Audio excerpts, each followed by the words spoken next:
When Mike Pungitori of Hingham got the excise tax bill for his van, I opened it up, I was like, you gotta be kidding me. he knew it was way too high. It's kind of a shock when you first get it because your heart kind of drops and you're like, where am I gonna come up with $1,000? He complained to his town tax collector, so they had him fill out this application to reduce his bill. Eventually, the Registry of Motor Vehicles sent this letter admitting the registry's records were in error.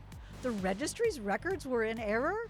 Yup. It's frustrating, it is. And as a result, Mike's tax bill was lowered by hundreds of dollars. And our investigation discovered the registry knows of thousands of errors like that. Turns out, the database they use to look up the value of your new car is sometimes outdated. As the RMV admitted, as a result, some vehicle owners receive an incorrect valuation. In plain English, that means some vehicle owners are getting overcharged for excise tax, and the registry knows it. They need to ensure that every bill that is sent out is correct. And we know now they're not. It's not acceptable. They shouldn't accept it, and the public ought not to accept it. When other car owners did complain, their bills were lowered too. In fact, we found 2,200 bills were changed this year, each with the same explanation: the registry's records were in error. It should not be happening. Of course, we wanted an on-camera interview with the RMV, but they said no. The registrar they emailed wants to decline doing an interview on this topic for both herself and anyone else in the agency. When we called to push them, they told us, we're not sure why you keep asking about this because this happens every year. Every year? Excise tax bills have been wrong for years? Yup. And our investigation found the registry's not going to tell you. They leave it up to car owners to catch the mistakes. Somebody needs to go back and solve the problem. Keep your eyes open. Keep your eyes open, and not just on the road, but on your excise bill too. If you think you were overcharged, you can appeal your excise tax bill. Go to WHDH.com to find out how. In the newsroom, I'm Hank Philippi Ryan. This couple does everything they can to keep their kids safe. They don't want to show their faces on TV, but they want people to know what happened when they moved to this Yarmouth neighborhood. They checked online to see if any registered sex offenders lived nearby. It matters to us because we can keep an eye on our kids. We can try to protect them as much as we can.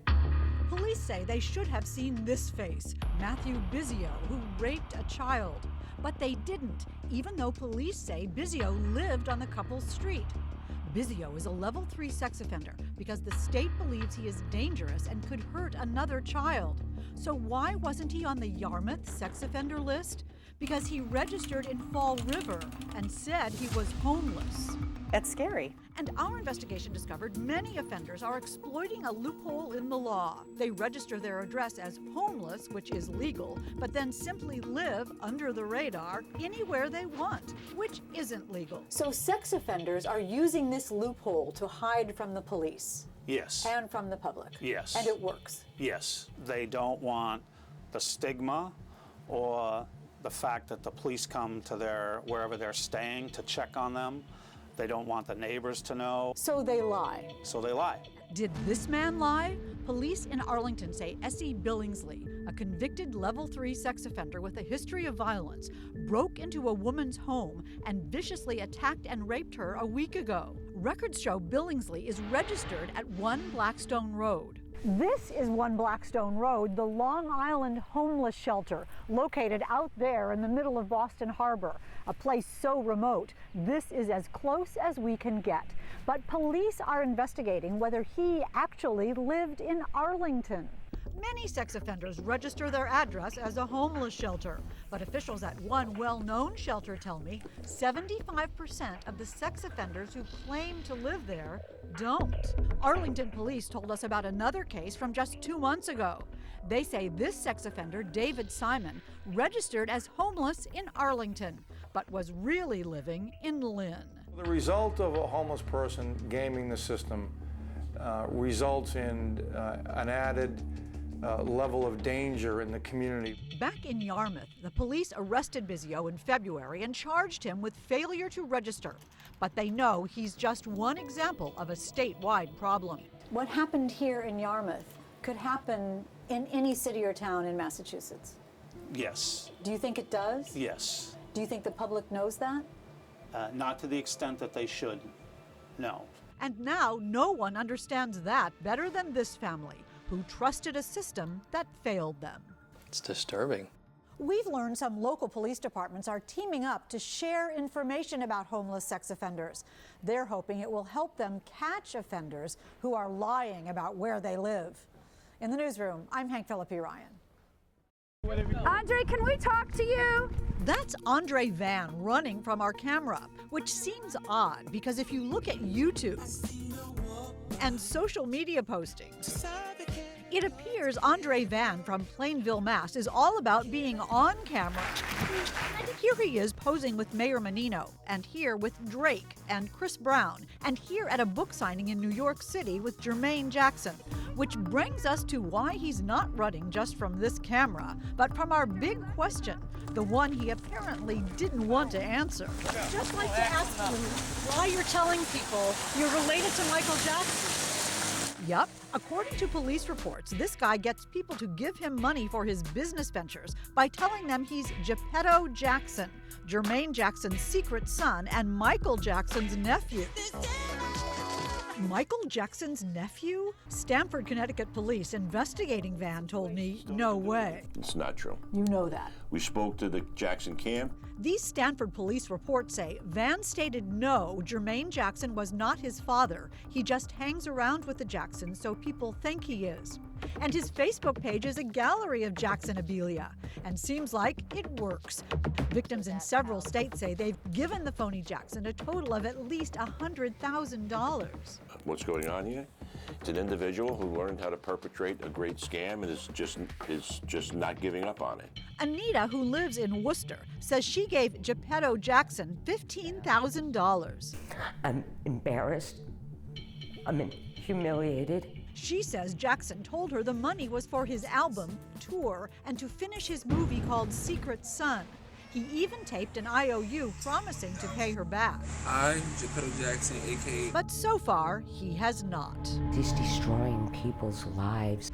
Christina, an aspiring model, says Van told her he was the son of Jermaine Jackson and promised he could put her in a movie. She says she and her husband gave him $60,000. I thought he had ties, that would help me try to launch my career. But when they discovered there was no movie, they demanded the money back. So far, she says, he hasn't repaid a dime. It's real devastating. I mean, there's been nights where we couldn't sleep, thinking, how are we going to pay our bills? And we found dozens of complaints on the internet warning about Gepetto Jackson, including an online petition signed by 143 people asking the FBI to stop him. The FBI told us it's reviewing the petition to determine whether the alleged activity may violate federal laws. But we found Van in state court. Stanford, Connecticut police charged him with larceny.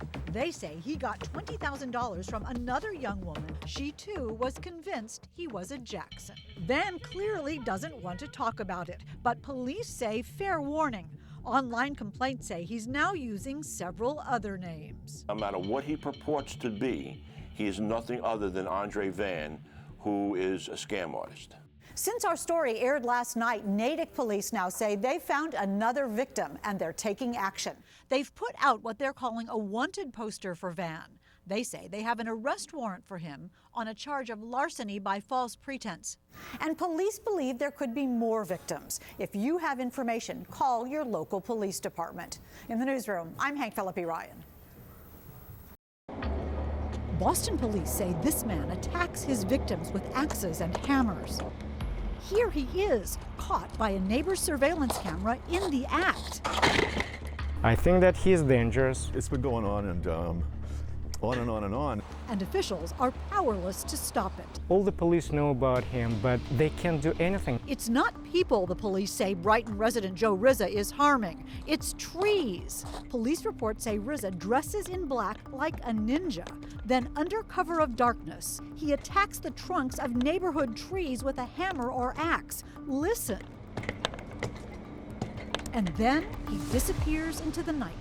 Several of his Brighton neighbors say they have seen him do it, even caught him time after time. Have you ever said to him, "What are you doing? Why are you doing and he's this?" running, should just turn and run.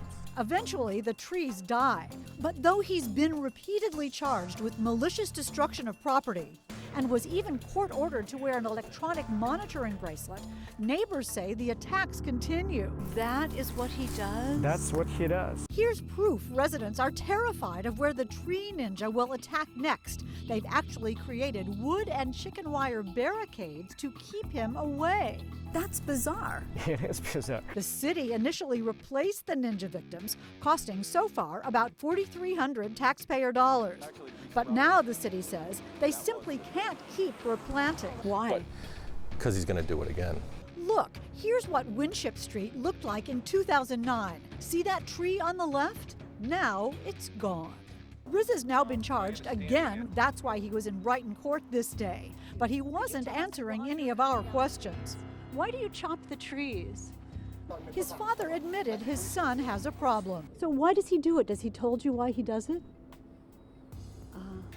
And why do you let him? Mentally.